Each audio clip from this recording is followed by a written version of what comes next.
children's address.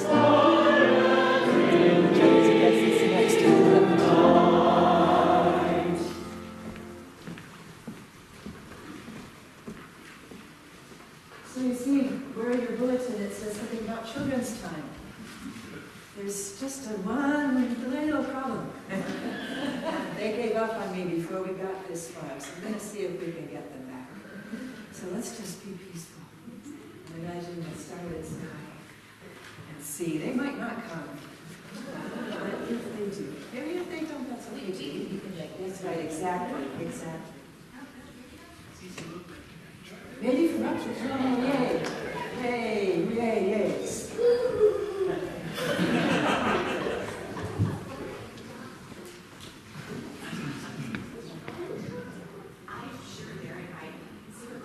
Yeah. I waited until you came before I started talking.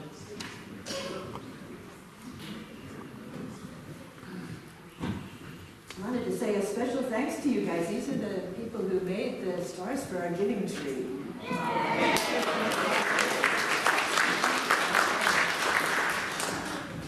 Yeah, have a seat. Hi, Emily. So we've lit one candle this morning. I wonder, do you see that there are 5 candles on the altar? And what it means is we lit one today, and then next Sunday we light 2, and the next Sunday we light 3, and the next Sunday we light 4, and then Christmas is just 2 days away. So it's pretty cool. You can watch Christmas getting closer with the candles. And everybody, you've got 5 fingers, just like we've got 5 candles. Can everybody go like this and pretend like your fingers are candles? Everybody light one. In the silence of the night, by the stars' gentle light, let peace be born. You get to take that home.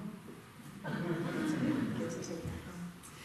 And a good thing to think about peace, because there's a brand new baby, and all of us get to be the big brothers and sisters. You guys know about being big brothers, don't you? And you know about babies. You know that babies laugh. Babies sleep a lot. They eat, right? And babies cry, right? Yes, and complain, and wish. But right now our baby is crying. And babies cry when they need something. And you don't always know what they need, but sometimes you can help them. So I wonder if you'd be willing to look around the church and see if you can spot something that might make a baby feel better and stand up. Want to stand up and have a look?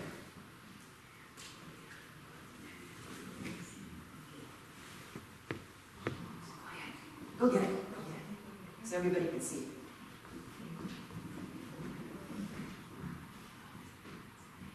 What do you think of that blanket? Emily, you want to come look? You don't have to. It's okay. What do you think? It's pretty soft and snuggly, isn't it? You think if we wrap that around our baby that it'll stop crying? It's worth a try, isn't it? Yeah. Everybody, you had your hands out a minute ago. Get them out again. Isn't it a funny thing when you manage to help somebody else feel peaceful, how it makes you feel peaceful too? If you've ever had a baby in your house, you know what that's like. But there are lots of other things we can do to make ourselves feel more peaceful and to make other people more peaceful. And I wonder if everybody would just take and write in their hand, draw a picture, or write a word in your hand, and something that might help somebody else to feel more peaceful. Could you do me a favor and put the blanket underneath the Christmas tree? That would be spectacular. Yeah, go for it. That's perfect. That's perfect. Thank you. Now I know you've got lots of great stuff to do upstairs. And we're going to sing a little town of Bethlehem again as you make your way. And we're going to carry that peace with us everywhere we go this week. Okay, let's sing.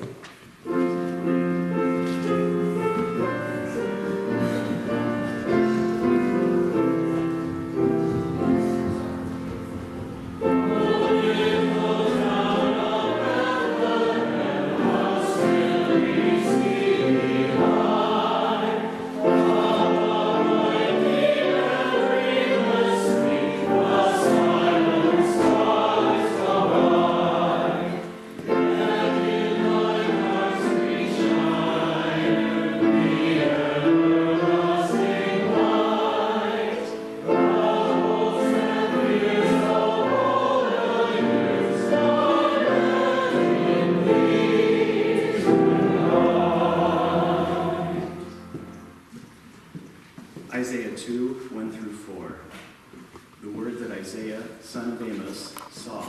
concerning Judah and Jerusalem. In the days to come, the mountain of the Lord's house shall be established as the highest of the mountains, and shall be raised above the hills. All the nations shall stream to it. Many people shall come and say, "Come, let us go up to the mountain of the Lord, to the house of the God of Jacob, that he may teach his ways, and that we may walk in his paths. For out of Zion shall go forth instruction, and the word of the Lord from Jerusalem. He shall judge between the nations, and shall arbitrate for many peoples.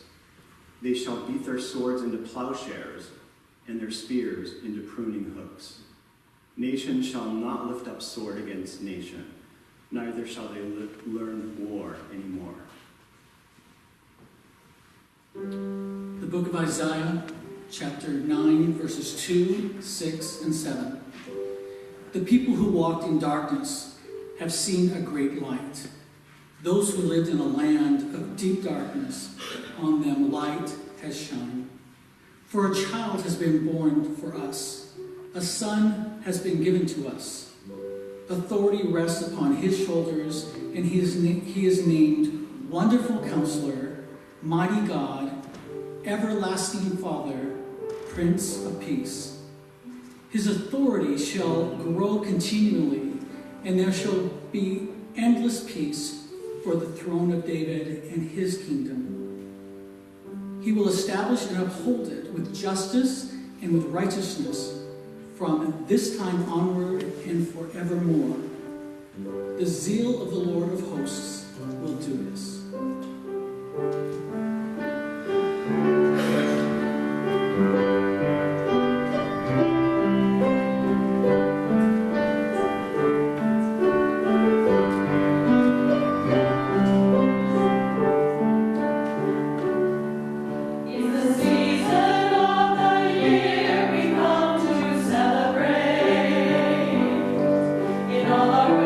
From different lands we come to thee.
story that Stan recalled for us at the beginning of our service is beautiful for heavenly peace.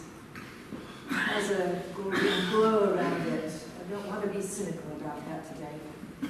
Did you know the story about how the British and German troops, Christmas Day 1914, yes, they called off the shooting and met across the encampments. 4 years ago, on the 100th anniversary of that Christmas, one of the big supermarket chains in the UK used that story for their holiday commercial on TV. Actors in World War I uniforms kicked a soccer ball around a misty field and smiled into the camera. Some people thought it was shocking to use an image from that terrible war to sell turkey and Christmas puddings and crackers. Other people reacted against the story itself. If you've got any tendencies at all towards suspicion, that golden glow is bound to set you off. How do we know that really happened? Probably it didn't, huh? Well, I've looked on the internet, and it turns out that it did really happen. Not exactly in the way that Stan read it. The war began in August 1914. Ypres in northwest Belgium saw a month of fighting from the middle of October to the middle of November, in which 100,000 people died, including a company of German reservists that lost 70% of its men. By the end of November, both sides were depleted and exhausted and utterly demoralized. In German Central Command, strategists were muttering that maybe the war was unwinnable. Eventually, the Western Front would stretch 500 miles with semi-permanent trenches on both sides. At this point, though, at Christmas time, the trenches were still pretty new and not too bad. But British soldiers who had been sent off with assurances that the war would be over by Christmas were learning that there was plenty of dying to do, even in a few short months. It was a standoff, and it was grim. So the whole atmosphere was kind of strange. Their official orders were still to fight, but the generals on both sides were holding out, hoping for a diplomatic solution. By unspoken agreement, no guns were fired during the half hour each evening when the food was being brought in. On Christmas Eve, little parcels arrived for the Brits, Christmas cards and writing paper from King George and Queen Mary. The Germans got packages from home. It was a frosty, clear, perfect Christmas Eve night. And while French and Belgian and Russian allies continued patrolling their lines and exchanging fire with the German enemy, along those British-German lines, things were quiet. The Brits began to sing, "O come all ye faithful." The Germans answered with the Deste Fideles. Silent night blended with Stille Nacht. Then, says one eyewitness, like little boys waiting for Father Christmas to come, we all went to sleep. Christmas morning started out foggy, but it cleared, and some crazy daredevil climbed out of his trench and waved, and then dove for cover in case the enemy started to shoot. But nobody shot. So somebody else ventured out, and then more and more, until everybody was out there exchanging handshakes, trading cigarettes for Baumkuchen, sharing out the rum and cognac. A surreal kind of party. Everything got very friendly and happy, says our eyewitness. We stayed out there all day. It's the soccer part of the story that's a little dubious. The ground had been shelled. One of the things the soldiers did that day was recover the bodies of their dead. Who had a soccer ball anyway? But they had tin cans and they had helmets. So it wasn't a game with goals and points, but they kicked stuff around together. A little while later, such fraternization would be punishable by court-martial. The next battle at Ypres 6 months later would see the first use of poison gas and another 100,000 casualties. But in the popular imagination, that Christmas truce remains one of the most vivid scenes from the war. happened because nobody wanted to be there in the first place. It happened because the commanders allowed it to happen. It happened because those individual men had no grievance against each other. It happened because when you're both singing Silent Night, it hits you broadside that you've got more in common than you ever had to fight about. It happened because while all of us are capable of conflict and violence, all of us are also capable of compassion and comradeship. Sometimes our better angels win out, if only for a little while. The baby whose birth we await was human as we are human, but he showed how life can be better when those better angels are in charge. He showed us how it's possible to see each person you meet, really see them, and respond as one human being to another. He showed us how integrity can govern decisions so that everything a person says matches up with everything they do, points in the same direction. He showed us that it's possible to be clear and focused and passionate and committed and still be gentle and receptive and welcoming. Wonderful Counselor, mighty God, everlasting Father, Prince of Peace. He invited us to live that way too. Does it pull at you, that strength and goodness? There's something attractive about it. I think that's what Isaiah was talking about when he said that the mountain of the Lord would be lifted up and everybody would stream towards it. People of every nation, just irresistibly, joyfully from every direction. Isaiah never lived to see that, of course, and probably we won't either. But our hearts know what it would be like.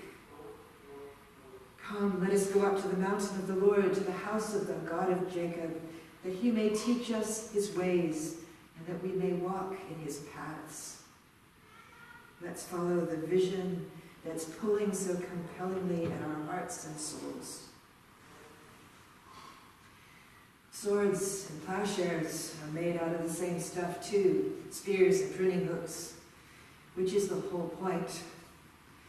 Just as Jesus was made out of the same stuff as the warrior kings his people thought they were waiting for, we've all got the same raw materials to work with. They can be used for cruelty or for healing, for selfishness or for putting things right. They can be dedicated to battle or to farming, conflict making or peacemaking, both of which are demanding, all-consuming endeavors. Our choice. That Christmas truce story gives us a moment in time when two groups of unlikely men accepted the invitation to live in a world in which all was calm, all was bright, if only fleetingly. That's attractive too. A lot of the time I walk around in a state of stress and harassment and worry. I thought I would demonstrate that for you in half an hour before worship this morning, just to make the point for my sermon. It's like the whole world will come to an end if we can't get some little wrinkle in our church life worked out. And I've watched you do the same thing. But I wonder how often our world would offer us a calm, bright space if only we were awake enough to recognize it. I do know that it's possible to create such spaces and offer them to other people. And I believe that's a vocation of being a Christian. You can train yourself to greet the humanity in every person you meet. Maybe this Christmas will offer us the opportunity, once again, we've talked about this before, those family gatherings where America's great divides get played out in our living rooms. We know it's time to talk to each other. It's time to listen. I've been struck this weekend by the tributes that people are paying to George Bush on the radio. How dignified he was, how disciplined, how unruffleable. This was a person you could genuinely respect, whether you agree with his policies or not. He was the president, they reminded us, when the Berlin Wall fell, when the Soviet Union collapsed. And people are remembering how he didn't crow triumphantly over them. He didn't use it as an opportunity to score points. He was too conscious of the human beings whose lives had been invested in maintaining that Iron Curtain. We were going to have to share the world together once all the drama was over. I think that's remarkable. Today, our challenge is to see the humanity in refugees clamoring at our borders. White police officers and black youth, environmental protesters and pipeline drillers, people traffickers and drug cartels. Somehow, as a species, we're never not in the trenches, which means that every day, in great ways or small, we have the chance to choose to be human again. We have the choice to step out into a future that we create with the ones we call enemies.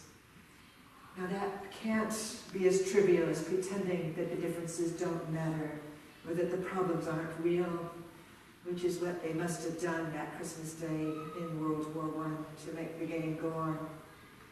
The greed and the injustices and the cruelties all need dealing with. It's more the hard work of saying, look, here we are with our swords, you and I. What would it take to hammer them into plowshares? Something we could use to build a future together instead of destroying it. It's so simple, Christmas, not complicated. The birth of a baby into a cold, hard time. The embodiment of that possibility for peace that the prophets envisioned long ago. A light just quietly shining, but a place in which we can choose to make our home. I don't know whether this Christmas I'll be that reckless fool that pops ahead out of a trench, or the captain that decides not to stop him. I don't know what I'll have in my hands to share. But I know how Christmas is calling to me with an invitation to live more compassionately, humanly than I've done before. And I hope that you can feel that tugging at you too. If you do, pay attention to it. Wherever he finds a receptive life, Christ is born again.